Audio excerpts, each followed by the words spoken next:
Hello বন্ধুরা, তোমাদেরকে আজকে আমার নতুন ভিডিওতে আপনাকে স্বাগত। আজকে তোমাদেরকে এই ভিডিওতে বলবো আপনার ফ্যামিলিতে রেশন কার্ড ক্যাটাগরি চেঞ্জ হলে আপনি কি করে বুঝবেন বা দেখবেন, সেটাই আজকে এই ভিডিওতে তোমাদেরকে বলবো।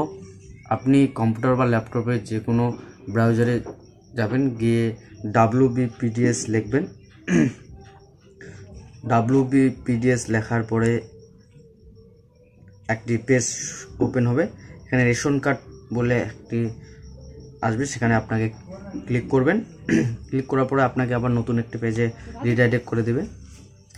তারপর আবার একটা পেজ ওপেন হবে, কিন্তু আমি যেহেতু মোবাইল থেকে করতেছি, আমি সেক্ষেত্রে ডেস্কটপ মোড করে নিব।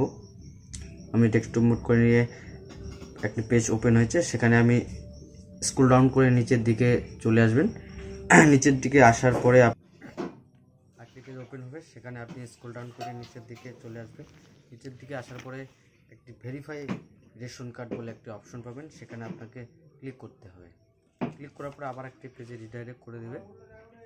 রিডাইরেক্ট করার পরে আপনার রেশন কার্ডের নাম্বার এবং ক্যাটাগরি ওখানে বসে সার্চ করতে হবে। সার্চ করার পরেই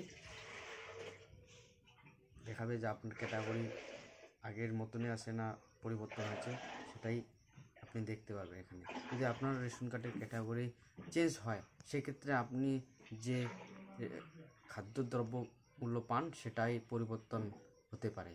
যদি অন্তর্দয় হয় সেক্ষেত্রে আলাদা হবে, যদি PHS RKS1 থেকে PHS হয় সেক্ষেত্রে আলাদা হবে। এইভাবে আপনাকে দেখতে হবে। যদি ভিডিওটা ভালো লাগে এবং তাহলে চ্যানেলটিকে সাবস্ক্রাইব করে দেবেন, লাইক কমেন্ট করবেন।